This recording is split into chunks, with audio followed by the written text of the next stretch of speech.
Hey guys, sorry for the late upload. I've been so busy with work this week and literally had no time to spare even for sleep. But I'm back with this painting of a cup noodle. Also, please excuse my eczema on my hands. It's flaring like wildfire because I've been sick recently, so my immune system's been quite low. Hope you don't mind and don't find it too disturbing. Anyway, this is a fun little piece. Cup noodles has a special spot in my heart and my tummy. Something about it is so comforting, maybe it's the MSG. With this one, I first drew it out because the shapes are quite complex, especially the packaging and the layers of the noodles. Then I worked per section of the painting, starting with the lightest colors and building it up slowly. You'll see here that I made a few mistakes here and there with this painting, and I'll show you that it's not the end of the world if you make a couple of mistakes with watercolor paintings. Some can even turn into happy accidents, which is what artists refer to when they create something that wasn't intended or planned in the beginning, but in the end you create something good out of it. Mine wasn't too happy of an accident, but it's not too bad.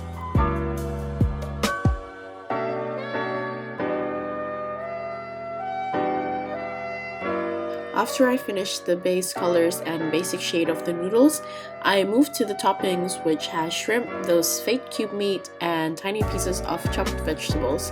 Like the noodles, I started off with the lightest colors, lightly sectioning what each little shapes are and building it up with the details bit by bit. Because the initial drawing is kind of loose, it's actually good to use this step to establish what each shapes are.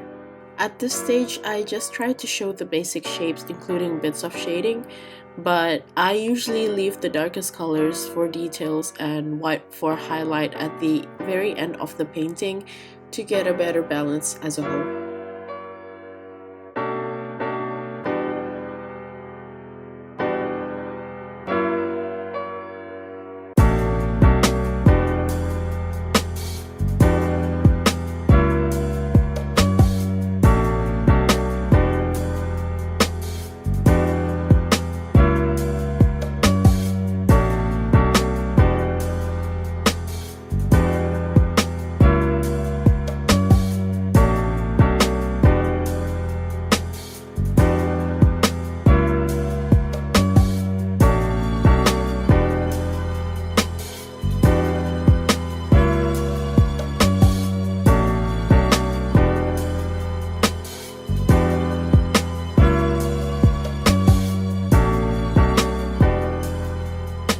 After I'm done with the toppings, I went ahead and painted the broth. I used a dark color for the broth, so the colors of the toppings will pop out more.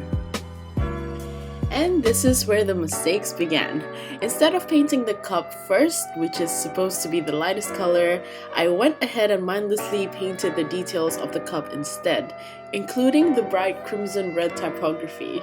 All looks well at this point, until I started using very light and wet brush to go over the base colors of the cup. As you all can probably predict, the colors are going to bleed, especially the bright red of the typography. And with this nature of the paper, and probably the paint I'm using itself, which is koi, the paint tends to stay on top of the paper without getting too absorbed in the paper, so it's easier to reactivate the dry paint with wet brush. Don't get me wrong, it's not bad or anything, it really just depends on what you need for the paper to do. So there's really no right or wrong with paper or paint. Of course, with professional paper, you'll get a professional quality, but I'm just using something cheap here and it's really okay for what it is. That and this feature is why the paint also turns brighter and more vibrant in color, I think, compared to the original paper that I usually use anyway. So there will always be a plus and minus depending on what art supply you use.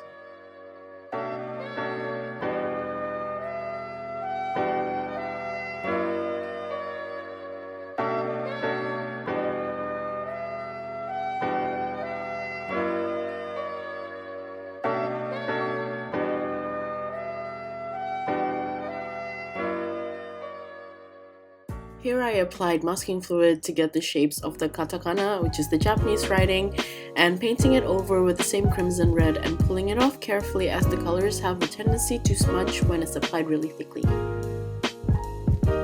Then I went over it with the same color to define the shapes of the characters more. Here's the cringy part that I was talking about before. I can remember that feeling when I started applying that very diluted paint, but what's done is done, so I just tried to apply it around the shapes really quickly so nothing dries at one spot, or else the cup will look patchy. You can also see parts of the red typography that's starting to bleed out. When things get out of hand, just take out a tissue paper and dab it carefully at the spot before the paint dries. I think it was decent in the end, so it was such a relief.